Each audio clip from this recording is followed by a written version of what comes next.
Hello students, आज मैं आपको पढ़ाऊंगी आपका चैप्टर नंबर 11 का अल्कोहल फिनॉल ईथर में से अल्कोहल पोर्शन। तो सबसे पहले हम देखते हैं ये अल्कोहल क्या होते हैं। वो ऑर्गेनिक कंपाउंड या कार्बनिक यौगिक जिनमें सिंगल बॉन्ड OH ग्रुप, जिसको कौन सा ग्रुप कहते हैं हम, हाइड्रोक्सिल ग्रुप, फंक्शनल ग्रुप के रूप में पाया जाता है। एज ए फंक्शनल ग्रुप जिसमें सिंगल बॉन्ड OH प्रेजेंट हो, उनको उन ऑर्गेनिक कंपाउंड्स को, ऐसे कार्बनिक यौगिक जिनमें सिंगल बॉन्ड OH क्रियात्मक समूह के रूप में पाया जाता है, वो क्या कहलाते हैं, अल्कोहल कहलाते हैं। कार्बनिक अल्कोहल को सामान्य रूप से ROH लिखा जाता है। अल्कोहल को सामान्य रूप से क्या लिखा जाता है, ROH। ये हाइड्रोकार्बन को हम RH से दर्शाते हैं। यदि ये मीथेन है तो CH3H CH4 बनेगा। यदि ये एथेन है तो C2H5H C2H6 बनेगा। तो ये आपका हाइड्रोकार्बन है। हाइड्रोकार्बन से जब भी हम एक या एक से अधिक हाइड्रोजन को OH समूह से रिप्लेस कर देते हैं तो जो बनते हैं वो हाइड्रोक्सिल यौगिक क्या कहलाते हैं, वो हाइड्रोक्सिल कंपाउंड क्या कहलाते हैं, अल्कोहल। जैसे मीथेन CH4 इज मीथेन में से मैं एक H को हटाऊं, एक OH जोड़ूं तो ये बन जाएगा CH3OH, ये एक अल्कोहल है। इथेन है C2H6, इसमें से एक H को हटाऊं और एक OH जोड़ूं तो ये है C2H5OH, ये एक अल्कोहल है। अब अल्कोहल जो है, अल्कोहल को OH की संख्या के आधार पर, किसके आधार पर, OH की संख्या के आधार पर हम वर्गीकृत करते हैं।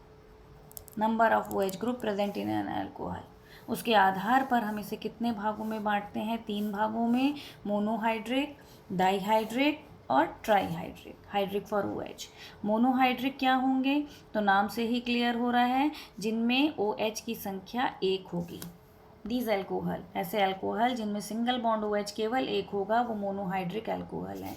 डाईहाइड्रिक क्या होंगे, तो ऐसे अल्कोहल जिनमें OH की संख्या क्या होगी, 2 होगी, वो डाईहाइड्रिक अल्कोहल हैं। ऐसे OH जिनमें OH की संख्या 3 होगी, वो ट्राईहाइड्रिक अल्कोहल है। अब मोनोहाइड्रिक, डाईहाइड्रिक और ट्राईहाइड्रिक में मोनोहाइड्रिक को तो फर्दर क्लासीफाई किया गया है, वो मैं अभी बताऊंगी। डाईहाइड्रिक में कितने OH, 2 OH होने चाहिए। और अब इसके एग्जाम्पल को याद रखते समय, मोनोहाइड्रिक अभी पूरा क्लियर करूंगी मैं आपको, इसके एग्जाम्पल को याद रखते समय आपको ये याद रखना है कि एक कार्बन पर कभी भी, कार्बन की 4 वैलेंसीज होती हैं, 4 संयोजकताएं, उनमें 2 OH एक कार्बन पर नहीं हो सकते। यदि हैं तो वो यौगिक, जो वो भी कंपाउंड है, वो अनस्टेबल होता है। ठीक है, तो यदि हमें OH 2 चाहिए तो कम से कम हमारे पास कार्बन कितने होने चाहिए, 2 कार्बन की, देखिए मैंने 4 संयोजकताएं आपस में जोड़ी, इसके आपस में बंध बनाया, 3 संयोजकताएं। अब इसमें हमें कितने OH रखने हैं, डाईहाइड्रिक है तो 2 OH रहेगा। जितने भी कार्बनिक यौगिक हैं उसमें बची हुई वैलेंसीज किससे सैचुरेट होती हैं, संतृप्त होती हैं, हाइड्रोजन से। इस तरह डाईहाइड्रिक अल्कोहल में CH2OH ये आपका अल्कोहल हो गया, डाईहाइड्रिक अल्कोहल, जिसे कहा जाता है एथिलीन ग्लाइकॉल। 2 हैं इसलिए एथिलीन, और 2 OH हैं इसलिए ये ग्लाइकॉल। जैसे अल्कोहल शब्द एक OH को बताता है, ग्लाइकॉल शब्द कितने OH को बताता है, 2 OH को।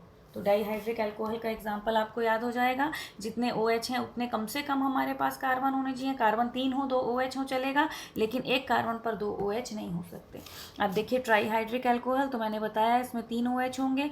यदि 3 OH हैं तो हमारे पास कम से कम कार्बन कितने होने चाहिए, 3। अब तीनों पर जब मैंने एक एक OH दिया, क्योंकि एक कार्बन पर एक से अधिक OH नहीं रह सकते, तो देखिए अब सबकी 4 वैलेंसीज हमें करनी है। ये हो जाएगा CH2OH, CHOH, CH2OH।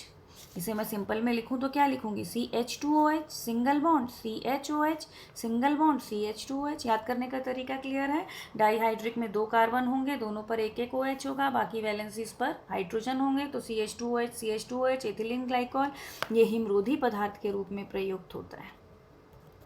ट्राईहाइड्रिक में 3 कार्बन होंगे, तीनों पर एक एक OH, बाकी वैलेंस, इसको कहते हैं गिल्सरॉल। जो ट्राईहाइड्रिक अल्कोहल हैं वो गिल्सरॉल कहलाते हैं। जो डाईहाइड्रिक हैं जिनमें 2 OH होता है वो ग्लाइकॉल कहलाते हैं। अब मोनोहाइड्रिक, तो मोनोहाइड्रिक को वर्गीकृत किया गया है, आगे इसका वर्गीकरण मैं अलग उसमें बनाऊंगी, आप अभी इतना याद रखिए, इनमें एक OH होगा, तो एक कार्बन लेकर यदि मैंने एक OH लगाया तो सबसे पहला अल्कोहल जो मिला वो मिला मेथिल अल्कोहल। मोनोहाइड्रिक अल्कोहल के वर्गीकरण पर नेक्स्ट वीडियो बना।